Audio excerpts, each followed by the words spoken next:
여러분, 두 번째 기도가 무엇입니까? 나의 지경을 넓혀 주십시오라고 하는 기도입니다. 여러분, 브루스 윌킨스는요, 이 부분을 이렇게 해석하죠. 나의 영향력을 넓혀 달라고 하는 기도였다라고 하는 것입니다.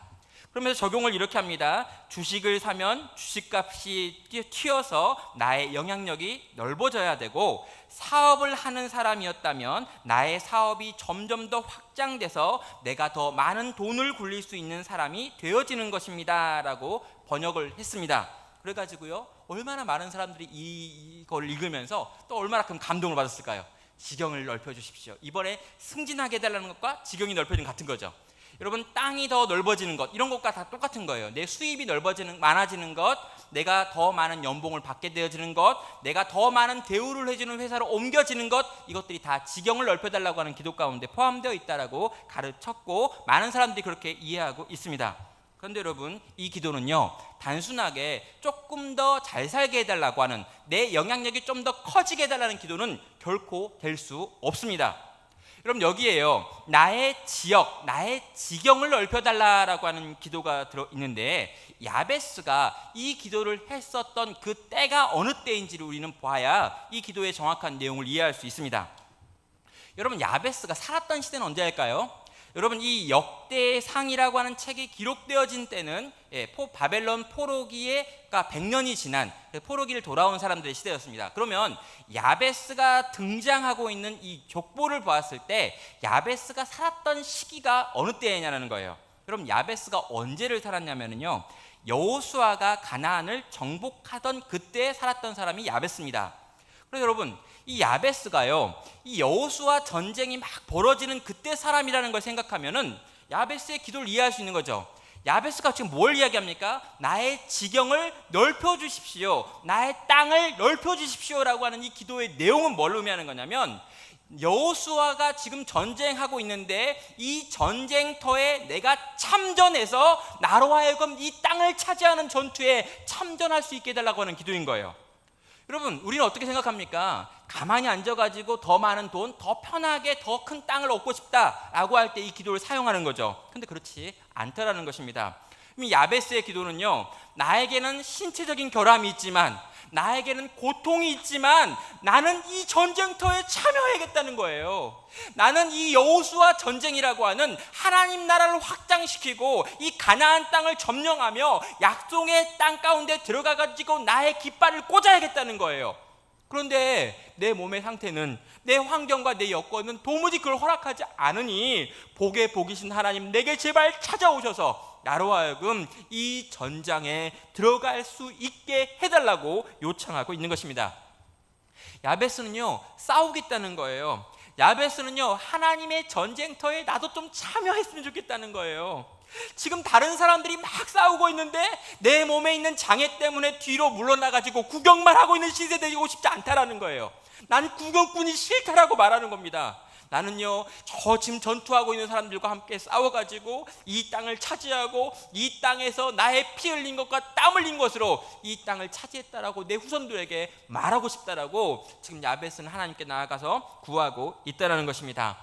나를 당신의 나라의 통로와 도구로 써주십시오. 나를 당신의 전쟁터에서 군인으로 써주십시오. 제발, 나는 장애가 많지만, 제발 나는 부족하지만, 그런 나는 절대 구경꾼으로 끝나고 싶지 않으니 하나님, 나를 여기 제발 써달라고 요구하고 있다는 것이죠.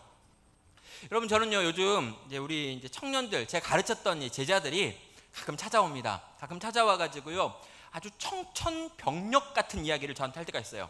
뭐냐면 이런 거죠. 목사님, 제가 여러 가지로 생각하고 고민하고 애를 쓰고 또 이렇게 막 이렇게 하나님 앞에 기도해 봤는데 하나님이 저를 신학교로 부르시는 것 같습니다. 이런 이야기를 하는 거예요. 근데 깜짝 놀랍니다. 이 바닥이 지금 얼마나 어려운데 이 바닥에 들어오려고 하니, 이건 지금 있잖아, 레드 오션을 넘어서 가지고 블랙 오션이야. 이건 블랙홀이야. 들어가면 다 죽어. 이런 말 막 해주고 해요. 근데 정말 제가 그런 이야기 합니다. 왜냐하면 정말 보니까 그런 거죠. 여러분, 저는요, 제가 스스로 생각하기에 어떤 생각이 있냐면, 제가 약간 끝물이라는 생각이 있는 거예요. 정말 이렇게 제가 이렇게 청빙을 받아가지고 한 교회의 담임이 될 수 있는 마지막 이 나이가 요때가 아닌가. 그리고 요 다음부터는 이 교회의 현실들이 점점 더 어렵고, 이런 어려운 상황 가운데 제가 가르쳤던 제자들이 나중에 목회자가 되어가지고 목사가 될 그 무렵, 한 10년 정도 5년 정도 지난 그 다음에는 얼마나 한국 교회가 상황이 어려울까, 이 후배들이 정말 목회지에 들어가가지고 목회하기가 얼마나 어려울까라는 생각이 있어요. 가능하면요, 만나는 모든 사람들한테 이제는 이 바닥에 들어오지 말아라, 이런 이야기를 합니다. 그리고 막 어려운 이야기 막 해요. 무서운 이야기 막 가면 너는 망할 것이며, 너는 어떻게 될 것이며, 아내가 일을 해가지고 번 돈으로 꾸역꾸역 살아가야 되는 삶을 살 가능성이 굉장히 높으며, 막 이런 얘기를 합니다. 근데 문제는 뭔지 아세요? 아무리 그렇게 말해도 듣는 놈이 없어요. 그 정도로 말하면 설득을 당해가지고, 적어도 저의 제자라면 선생님이 그렇게 간곡하게 이 길을 가지 말아라, 이 길은 죽는 길이다 말하면, 네 알겠습니다 선생님, 내가 이제 가지 않고 열심히 일해가지고 좋은 장로, 좋은 안수집사가 되겠습니다, 이렇게 말하고 돌아갈 것 같은데, 그 인간들이요, 한 명도 이제까지 그냥 그렇게 저한테 설득당한 인간이 없습니다. 다 뭐라 그러냐면요, 이렇게 말해요. 그렇게 힘듭니까? 정말 그렇게 어려운가요? 그러나 목사님, 제 마음 가운데 하나님의 부르심이 있습니다, 뭐 이런 얘기를 하는 거예요. 그럼 제가 어떻게 합니까? 부르심이 있다는데. 그래 가라, 이렇게 얘기하죠.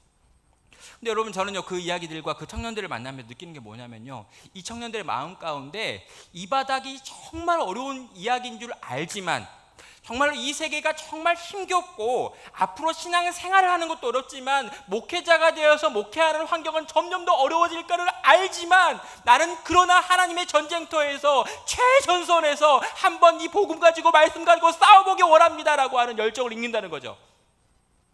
여러분, 야베스는요 이 열정이 있었던 겁니다. 내게는 장애가 있지만, 내게는 문제가 심각하지만, 지금 이 전쟁터는 건강한 사람도 감당하기 어려운 전쟁터지만, 그러나 나는 구경꾼으로 끝날 수 없습니다. 어차피 한 번 사는 인생인데 한 번 정도 나를 전쟁터에 보내주셔가지고 나로 하여금 내 땅을 차지할 수 있도록 주님 나와 함께 해달라고, 제발 주님 내게 은혜를 베풀어달라고 야베스는 구하고 있다는 거죠. 여러분, 이 기도가요 지경을 넓혀달라고 했던 야베스가 했던 그 기도의 내용인 것입니다. 사랑하는 성도 여러분, 우리는 어떻습니까? 늘 안정되고 싶지요. 싸우기 싫어하잖아요. 그리고 가능하면 가만히 있는데 뭔가 좋은 일이 생기기를 원합니다. 그런데 야베스는 그렇지 않았다는 것이죠. 정말 싸우기 원한다고, 하나님 나라의 최전선에 내가 서기 원한다고 하나님께 기도하며 하나님께 나아가며 하나님의 힘을 구하며 서 있는 것들을 우리는 보게 된다는 것입니다.